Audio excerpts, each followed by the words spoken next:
Alcaraz is a joke right now. Carlos is on a pace. If player and coach aren't getting along, that's what happens. Tennis just fractured over one wild claim, a tennis expert finally reveals the reason nobody predicted. Forget the injury headlines, this cuts deeper. The blame falls on Alcaraz's sleep routine. Here comes the twist. Deep sleep is when torn tissue rebuilds itself. Wreck those hours, and the wrist crawls instead of mends. That collapse, the expert argues, explains why his broken nights are delaying his comeback. Rewind to July 20th. His name surfaced on the US Open entry list, seeded third. A specialist reportedly stamped that wrist fully healed days earlier. Cincinnati waits on August 13th, the exact crown he defended last summer. Every green light glows, yet the man refuses to confirm a single match. He already ghosted the Canadian Masters to shield that fragile joint. His ranking slid from second to third while he sat idle. Fans split into furious camps tonight. Half mock the bedtime theory, believers refuse to blink. Before we rip this apart, smash subscribe and switch on the bell, because our channel feeds tennis minds hungrier than the rest. Now, lean close. The raw truth behind this delay began far from any pillow on one brutal Barcelona afternoon in April, and it changes everything. So travel back to that afternoon in Barcelona. April 14th, Carlos Alcaraz walked onto the clay for a routine opening round against Otto Virtanen. A match nobody expected to matter, he won it. Buried inside that victory, though, was the moment his entire year quietly detonated. Somewhere in the middle of the contest, a sharp jolt fired through his right wrist.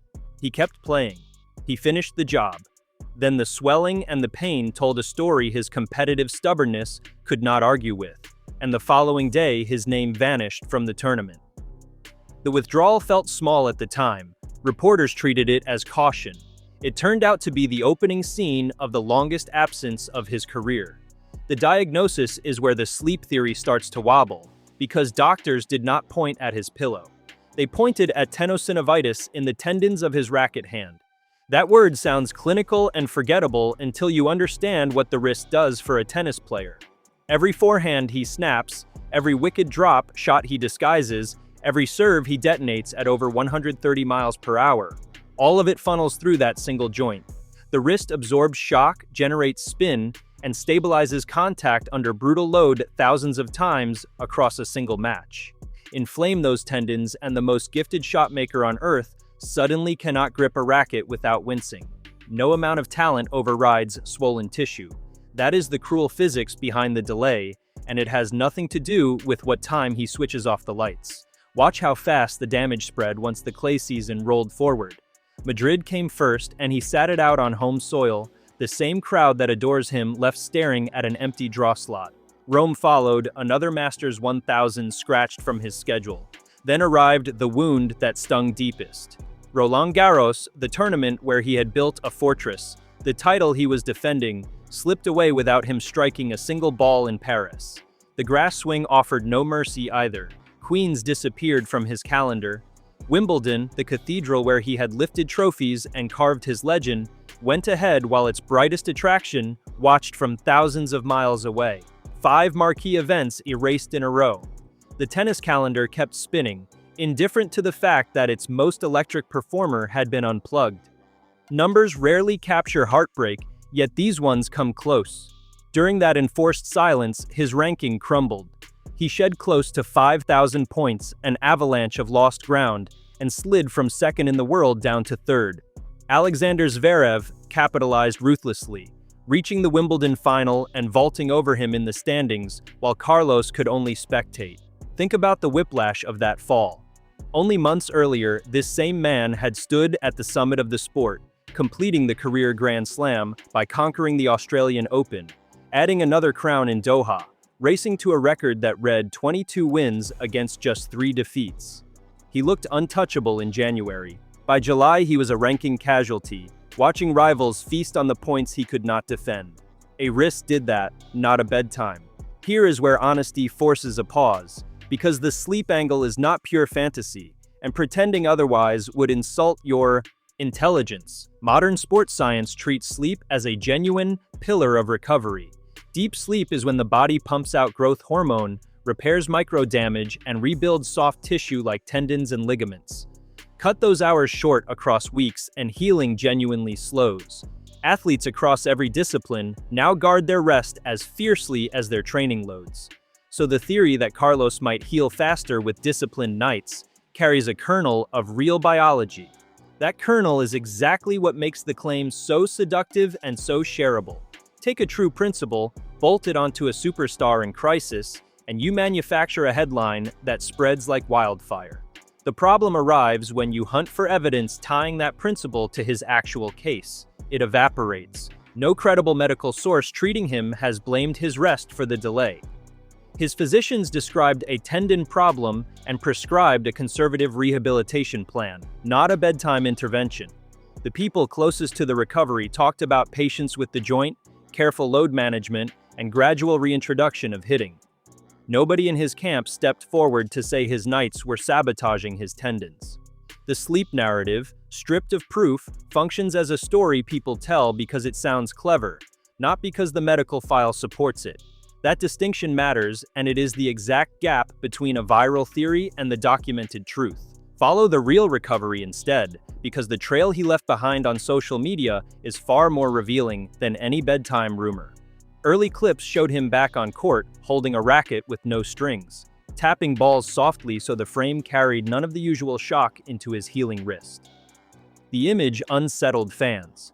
A stringless racket looked less like a comeback and more like a man tiptoeing around a fragile joint. Then came footage of him hitting against a wall at the gentlest pace imaginable, feeding the ball with barely any wrist snap. Observers dissected every frame. Some spotted a wristband and celebrated, convinced it signaled progress, only to notice in later videos what looked like the same protective splint he had worn weeks earlier. Confusion swirled. Was he advancing or stalling? The truth sat somewhere calmer than the panic suggested. Different wristbands and splints served different daily needs, and the slow pace was deliberate, not a symptom of disaster. He eventually broke his own silence with a short message that landed like a spark in dry grass. Alongside a clip of himself striking balls at low intensity, he wrote a simple line about being on the right path. 4 words carried an ocean of relief for supporters who had feared the worst. The video showed his right hand back in genuine action, gently but unmistakably, the injured wrist finally doing the work it was built for. Momentum, at last, seemed to be building. Behind the scenes, the picture brightened further. Spanish reporting indicated that his longtime doctor, Angel Ruiz Cotoro, examined the wrist and judged it fully healed. For a saga defined by dread, that assessment felt like sunrise. The joint that had wrecked his season was, by that account, mended. Yet a healed wrist did not trigger the sprint back to competition that everyone craved. And this is where the plot thickens rather than resolves. Alcaraz and his team chose restraint over romance. They had already made a telling decision, quietly removing his name from the Canadian Masters despite the temptation to grab match practice there. That withdrawal alarmed some fans who read it as a fresh setback. In reality, it reflected strategy. 2 weeks of hard tennis on a wrist just cleared for duty carried needless risk, and his camp refused to gamble a long-term career on short-term rust. They wanted the joint bulletproof before throwing it into the fire of elite competition. The entry lists then delivered the tease that reignited hope worldwide.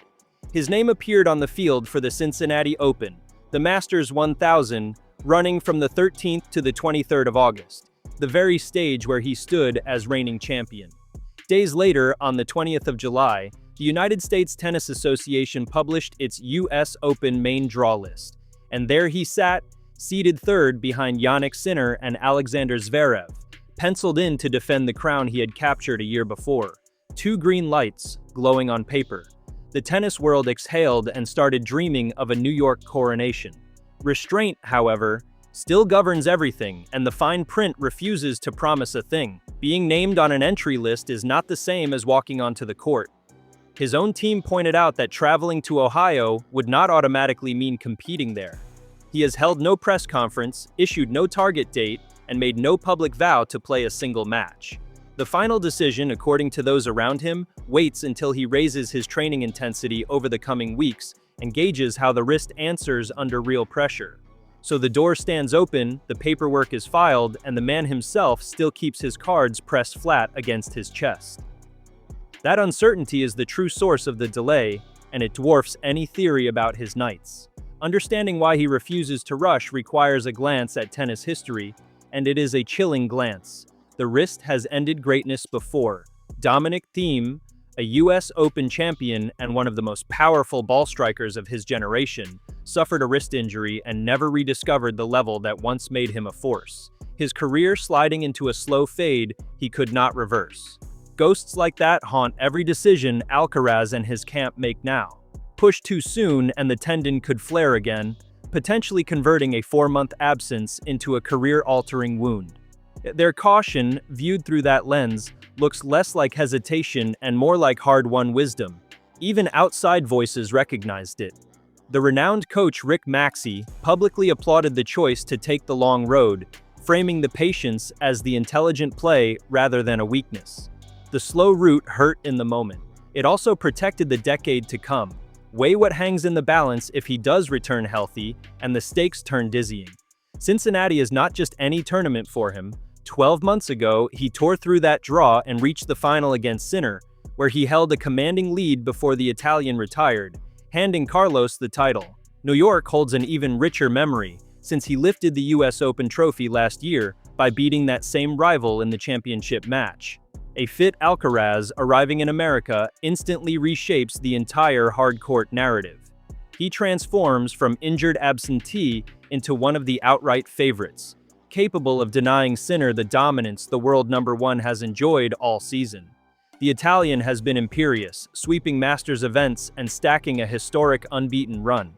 Yet even he seems to welcome the challenge, having spoken about how the sport simply feels better and more alive when his great rival stands across the net.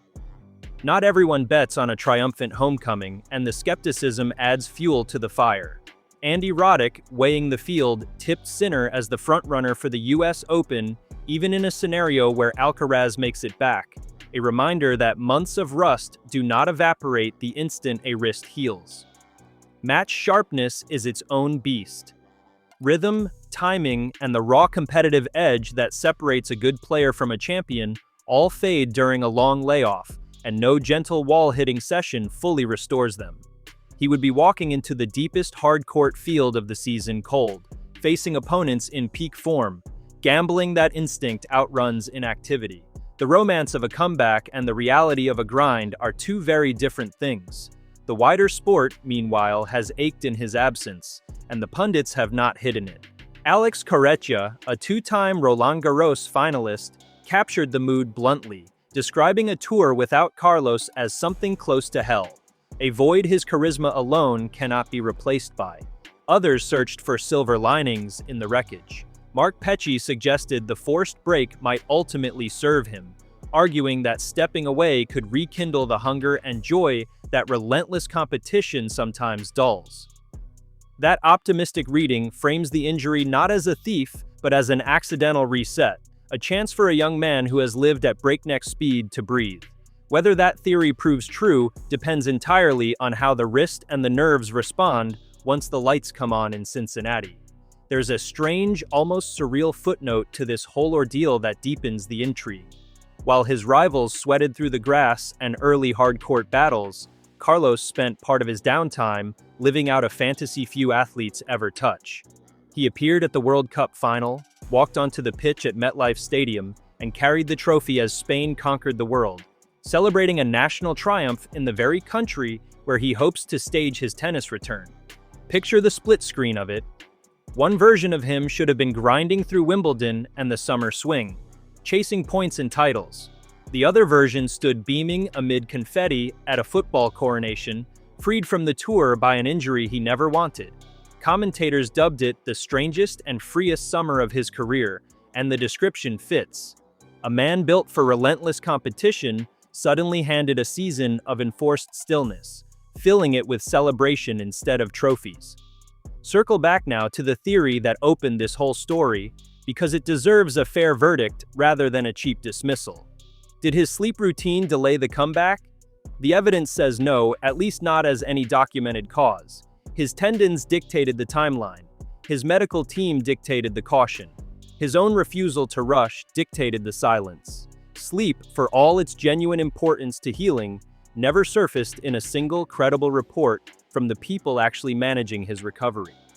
The claim thrived because it wrapped a real scientific truth around a superstar in distress, and that packaging travels fast in a world hungry for a fresh angle. Strip away the drama and you find a far simpler explanation waiting underneath, one written in swollen tissue and hard rehabilitation, rather than in bedtime habits.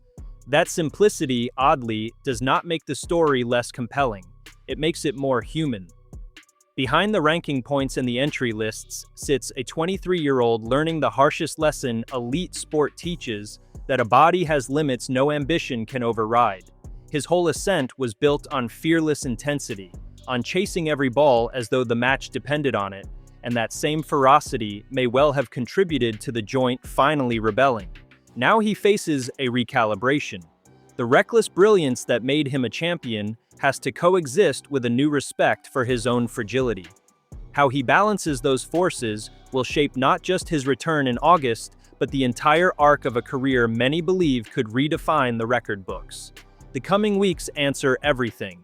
Either the wrist holds firm under rising training loads and he strides into Cincinnati as the defending champion hunting rhythm before New York, or a fresh twinge sends the whole plan back to the drawing board and reignites every fear the sport has tried to suppress. The paperwork says he is ready. The caution says wait and see. The truth, as always with an injury this delicate, lives in the response of tissue that cannot be rushed by hope or hype. What is certain is that the delay was never authored by a sleep schedule. It was authored in Barcelona, on that April afternoon. In the split second a wrist gave way and a champion season quietly collapsed around him. So keep your eyes locked on those training clips, because the next real signal will hide inside them, in the pace of his hitting and the confidence of his wrist. If you want to catch that moment the instant it breaks and hear the honest, read behind the headlines instead of the recycled noise, subscribe to the channel right now. Ring the notification bell so nothing slips past you, and drop your verdict in the comments below. Do you believe Carlos storms back to glory in New York, or has this wrist quietly stolen something that never fully returns? Tell us where you stand, share this with the tennis fan who swears they know everything, and stay right here with us, because when the comeback finally ignites, you will want to witness it unfold first.